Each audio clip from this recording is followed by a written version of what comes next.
Class 7 के chapter number 1 के question number 8, 8वीं शताब्दी के आसपास हुए परिवर्तनों को लिखे। 8वीं शताब्दी के आसपास हुए परिवर्तनों को लिखे। दोस्तों, थोड़ा ये क्वेश्चन तो लंबा होगा, लेकिन फिर भी इसको करना तो पड़ेगा। इसका आंसर है 8वीं शताब्दी के आसपास। 8वीं शताब्दी के आसपास पहला परिवर्तन तो देश के नाम बदलने के रूप में हुआ। भारत को हिंदुस्तान भी कहा जाने लगा। यह बदलाव 13वीं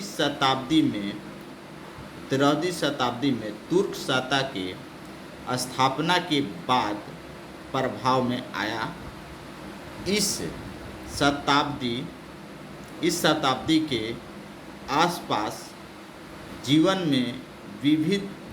के विविध क्षेत्रों में परिवर्तन हुए। खेती योग्य जमीन के क्षेत्र में वृद्धि,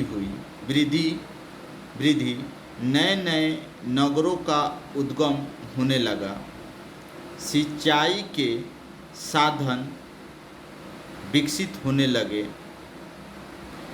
वस्त्र उद्योग में चरखा का प्रयोग होने लगा। कागज के आविष्कार हुआ। गंगा जमुनी संस्कृत का विकास हुआ।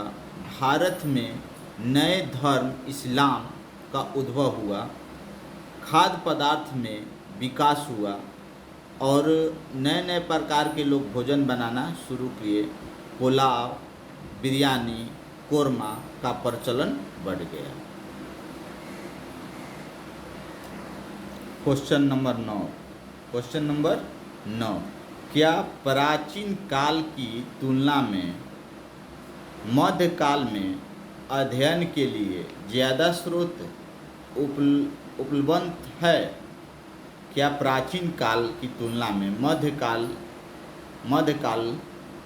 के अध्ययन के लिए ज़्यादा स्रोत उपलब्ध है? तो इसका आंसर होगा हाँ।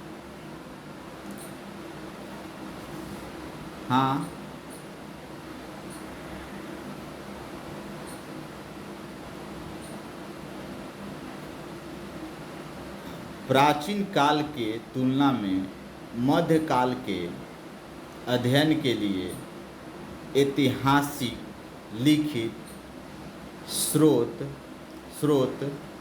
एवं पुरातात्विक स्रोत ज़्यादा है।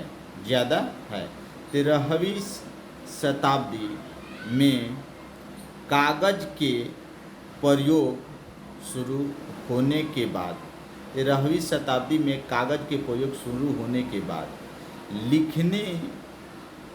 लिखने का काम व्यापक रूप से होने लगा। इस काल में लिखी गई पांडुलिपियां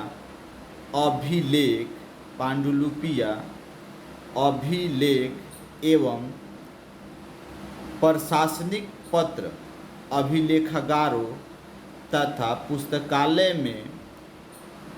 में सुरक्षित है। इस काल में कड़हर की राजतरंगिणी अलबर्नी की पुस्तक तहकीक-ए-हिंद लिखा।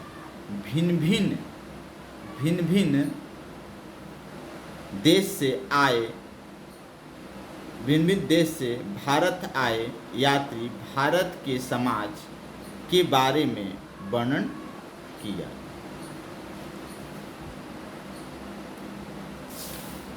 अब क्वेश्चन नंबर 10 देखते हैं। क्वेश्चन नंबर 10, जब एक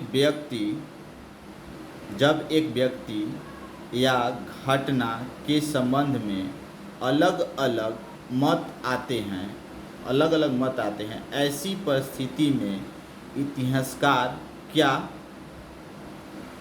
करते हैं? क्वेश्चन है, फिर से दोबारा देखते हैं क्वेश्चन को। जब एक ही व्यक्ति या घटना के संबंध में अलग अलग मत आते हैं, ऐसी परिस्थिति में इतिहासकार क्या करते होंगे? ऐसी स्थिति में इतिहासकार क्या करते होंगे? तो इसका आंसर देखते हैं हम लोग।